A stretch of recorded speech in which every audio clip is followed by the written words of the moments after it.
Hello, my name's Kareen, and this account is for all things college related and also just a way for me to document my senior year. But today, instead of talking about me, which is what I always do, I'm going to do something that will hopefully help you, the viewer. And what I'm going to do is basically explain a bunch of college jargon. This is my earpiece that will hopefully give this video better audio, but a bunch of college jargon that I didn't know a year ago that you'd probably like to know what it means, and that will be helpful for future applicants and for the kids that I know are out there, because I was one of them, obsessively watching videos about getting into college.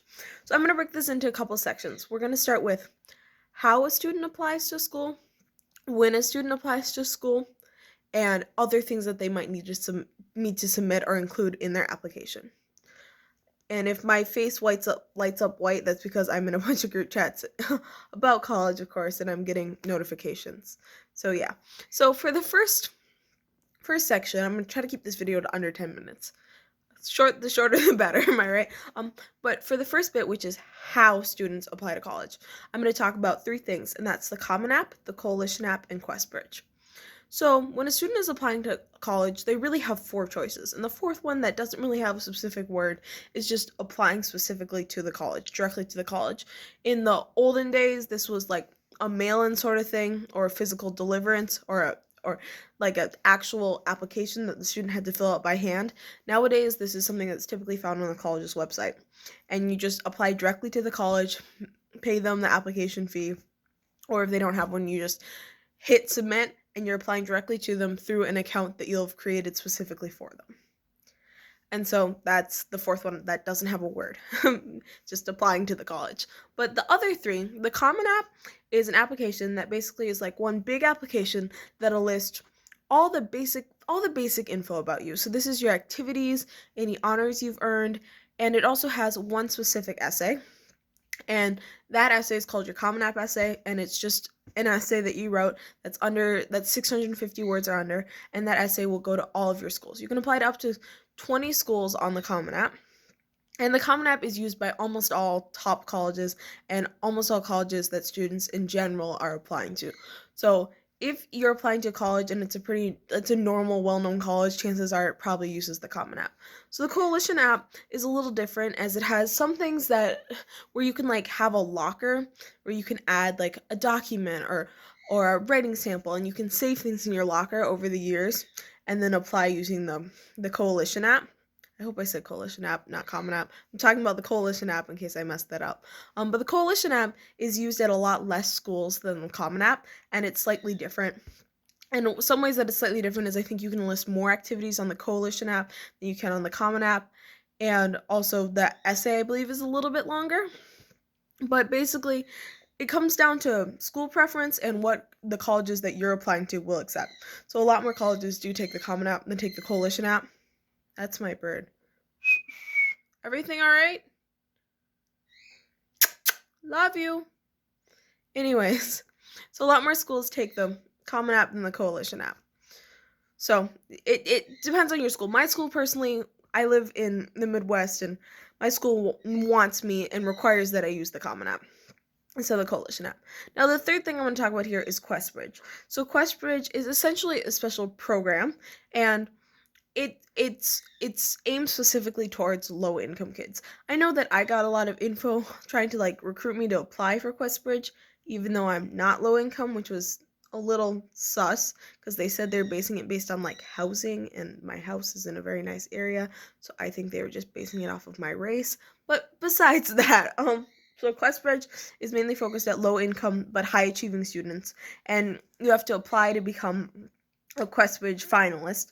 And QuestBridge finalists have a slightly different way that they apply to schools, which I'll explain in the next thing. But the QuestBridge application is a separate application from the Common App and the Coalition App, and applying directly to the college is basically like a fourth way to apply for the special people who are QuestBridge applicants. So yeah. All right, section 2. When students apply, and this also is when they get their notification of whether or not they've been accepted. I'm going to talk about EA, RD, and QuestBridge. Oh, and rolling. So that's 4. EA, RD, Questbridge, and rolling. We're going to start with rolling, actually.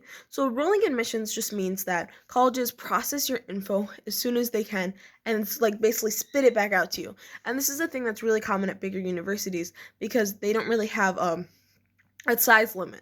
So even if they admit, and they don't admit everyone who applies, but even if they admit 40% of everyone who applies and a ton of people apply, they'll still have enough space for them because a lot of those people won't end up going to their school. Higher schools like Stanford or Yale cannot do this because if they just admitted everyone into their school, they would have a problem because they would not have enough capacity to hold the amount of students that would eventually attend. So that's why they do not do rolling admissions. So rolling admissions, you'll apply.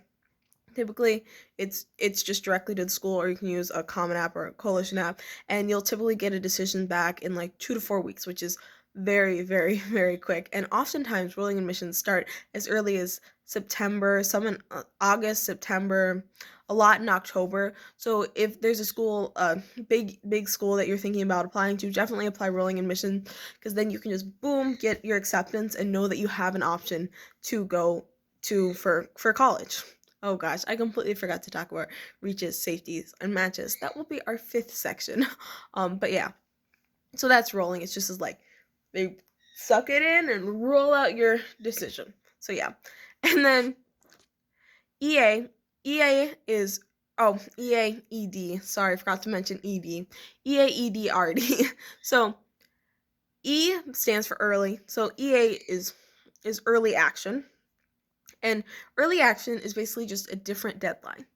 So early action and regular decision both just are normal application processes for college. They're just different deadlines. Early action deadlines are typically November 1st is the biggest one, and then some schools will have November 15th. Regular decision deadlines are typically January 1st or January 2nd. So you can see that your student or you will have a lot more time to complete their application if you do regular decision. Another thing that is important to note is that admission rates are usually higher for EA, so if your application is prepared and strong, you should always apply EA instead of RD if you can. So yeah, EA, just an earlier deadline and that's it. Now ED, on the other hand, is a binding agreement. ED means that if you say, I want to go to Yale, and you apply ED to Yale, and you get into Yale, you have to go to Yale. You can't go anywhere else. You have to reject everywhere else. You have to literally withdraw your admission from all the other schools because now you are going to Yale, which is awesome for you, but it's not awesome for you if they decide not to give you a lot of money because then you're going to end up in debt. And some schools have ED agreements where they will release you if you don't like your financial aid package, but a lot of them don't. So ED is often done by more wealthy applicants who don't have to worry about how much they can afford to pay for college. But ED also has very, very high acceptance rates because it shows that a student is very committed to that college. All right, we have about 2 minutes to cover the rest of this. Whoop, whoop. But yeah, it shows a student is super committed to their college. So EA, stop, Dartmouth group chat. I'm trying to film a video. EA, earlier deadline. ED, permanent decision. RD, regular deadline. Oh, and then Questbridge. So you know what? I just explained what ED is. It's like applying in a binding way to school. So Questbridge is essentially the way that they do their applications is it's like a student essentially applying ED to multiple schools, which is not possible for literally anyone else.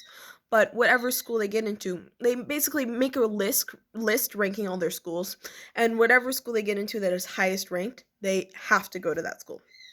They normally get a lot of scholarship money or very close to or a full ride, which is great. So they're no way disappointed to go to their top ranked school. But like, for example, if you had Yale, Harvard, Chicago, Colby, Grinnell ranked, and you didn't get into Yale or Harvard, but you got into Chicago, then that's automatically the school you are going to that you've committed to. So that's Questbridge application.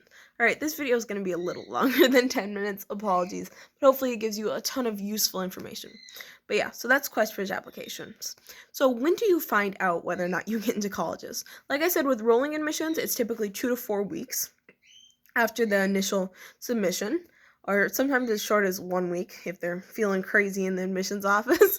But yeah, and then early action, most of my decisions for the schools I applied to early action So I applied to, I'm just going to talk personally. I'm going to talk about me again. Sorry about this. But I applied to 9 schools early action, and 3 of them I found out in November. 3 of them I'll find out in December. One of them I'll find out in February because Reed is a weird school who likes to not tell me things until February. And the other ones I would have found out in November, but I'm finding out now. I just found out about one now. So it's pretty much spread out from November to December, and then the one outlier in February. So you'll find out for the most part right before Christmas, which can totally make or break your holiday season. So have fun with that. But that's one really nice thing about EA is that you have a lot more time to consider what colleges you want to go to and visit places if you want to do that, which I highly recommend. If you can afford to visit a place, always visit a place. But yeah. So that's when you'll find out for early. For early decision, some schools, such as UChicago, release it at the same time as their early action, which is usually right before Christmas. And some schools will release their early decision earlier than their early action. So for example, Reed, who releases it in February, their early action in February releases their early decision in December. So in some ways, that's also another incentive for students to apply because they'll get to know about whether or not they got in or not a lot earlier. So yeah. And then for regular decision, you normally find out in March. Like late March is kind of like peak admissions time. Because May is when you have to say what college you're going to. I think it's May 1st. So March is when you'll find out about regular decisions. And Questbridge applicants they literally found out today. What day is today? Like December 2nd. So Questbridge applicants find out in the very beginning part of December. So yeah, so that's when you'll find out. All right, on to other things you might want to include, and safeties, matches, and reaches. So I think what I'll do is I'll make a more scripted, better done version of this video later on in the year when more students will be worrying about applying next year, but for now, this hopefully will help some people. All right, other things to include in your recommendations. So LORs are letters of recommendation, and they come from a teacher, or then there's a supplemental is short for supplemental LOR, so supplemental letter of rec, which can come from someone who knows you well and can speak to your candidacy for a school in a way that your other recommendations don't, or a way that your academic profile does, your application doesn't. So that's a supplemental letter of rec. So LOR is letter of rec. Other things you might want to include, supplementals are just extra essays that you have to write. For example, UChicago has 2 supplementals. They have a Why UChicago, and then they have a supplemental that's sort of just a creative writing prompt. So a lot of schools have supplementals, a lot of them don't. It's important to know whether or not a school you're applying to has a supplemental because you have to write it and proofread it and write it and proofread it and yada yada yada. But yeah, and so to finish off and make this video under 15 minutes, sorry about that, I'm going to talk about safeties, matches, and reaches. So a safety is a school, a lot of people say it's like a 90% or higher chance that you'll get in. I like to say like a 99% chance you'll get in. So safety is a school you know you're going to get into and that feasibly you can afford and that you'd be okay going there. It's not your top choice. It's not someplace you are dying to go or super excited to go. But if you went there, you'd be happy. You wouldn't be sad. You wouldn't cry every day, hopefully. Me thinking about my safeties. Anyway, a match is a school where the average student's profile matches your profile. For me, this was schools like, actually, I haven't told you my stats, so I'm not going to tell you what my matches are, but it's basically where you look at the average student that got into that school, and it's like you. And you're a little bit better than the average student. So you're like, okay, this is a good fit for me. I don't know if I'll get in or not, but I know that I have a good shot. Now, a reach is a school, it's either a school where you're in the lower part of their applicants, the lower quartile of their accepted applicants, or you're completely below their accepted applicants, or it's just a crazy school. Like a school, basically any school with admissions rate under about 15%, you have no clue whether or not you're going to get in.